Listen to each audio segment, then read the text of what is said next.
നിങ്ങൾക്കറിയാം, മലയാള സിനിമയുടെ ഒരു കാലഘട്ടം വരെ സാമൂഹ്യജീവിയായ ആദർശ മനുഷ്യൻ്റെ ജീവിതമായിരുന്നു സിനിമയുടെ കേന്ദ്രപ്രമേയമായി വന്നിരുന്നത്. പ്രത്യേകിച്ചും സത്യം മാസ്റ്റർ സിനിമകൾ, അനുഭവങ്ങൾ പാളിച്ചകൾ, അതുപോലെ മൂലധനം, പ്രേം നസീറിൻ്റെ തുലാഭാരം, പ്രേം നസീർ ശാരദയ്ക്ക് അതിൽ ഉർവശി അവാർഡ് കിട്ടിയതാണ്. തുലാഭാരം തുടങ്ങിയിട്ടുള്ള നിരവധിയായ സിനിമകളുണ്ട് സാമൂഹ്യ മനുഷ്യൻ്റെ ജീവിതത്തെ മുന്നോട്ട് വയ്ക്കുന്നത്.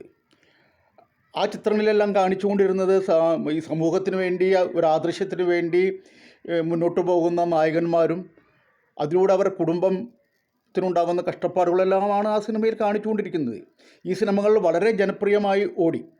അതിൻ്റെ കാരണം എന്താണെങ്കിൽ, മറ്റൊരു മനുഷ്യൻ്റെ ജീവിതത്തിൻ്റെ ദുഃഖങ്ങൾ പങ്കുചേരാനുള്ള, അല്ലെങ്കിൽ ഒരു ആദർശത്തിന് വേണ്ടി ഒരു മനുഷ്യൻ നൽകുന്ന ത്യാഗത്തിൻ്റെ പുറകിൽ പങ്കുചേരാനുള്ള ഒരു മനസ്സ് അന്നത്തെ മലയാളി സമൂഹത്തിനുണ്ടായിരുന്നു എന്നുള്ളതുകൊണ്ടാണ്.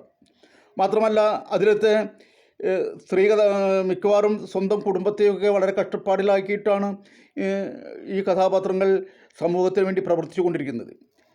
പക്ഷെ അതിലെ നായികമാരാരും അതിൻ്റെ പേരിൽ ഈ നായകന്മാരെ കുറ്റം പറയുന്നതായിട്ട് നമ്മൾ കാണുന്നില്ല.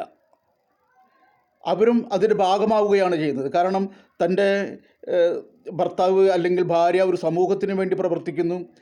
അതുകൊണ്ട് ആ പ്രവർത്തനത്തിൻ്റെ ഭാഗമായി തീരുന്നതിൽ അഭിമാനം കൊള്ളുന്ന നായികന്മാരും മക്കൾ പോലും, അത് മൂലധനത്തിൽ കാണാം അങ്ങനെ കുട്ടി അങ്ങനെ പറയുന്നത്, മക്കൾ പോലും അതിന് അനുകൂലമായിരുന്നു. അങ്ങനെ അല്ലാതിരിക്കാം.